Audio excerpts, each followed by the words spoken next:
we are going to discuss about thoracoscopy procedure.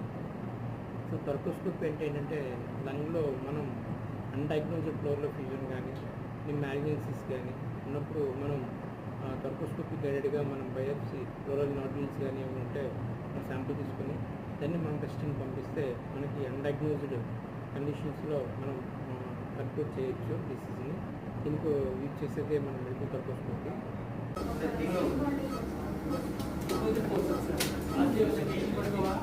¿Y cuánto te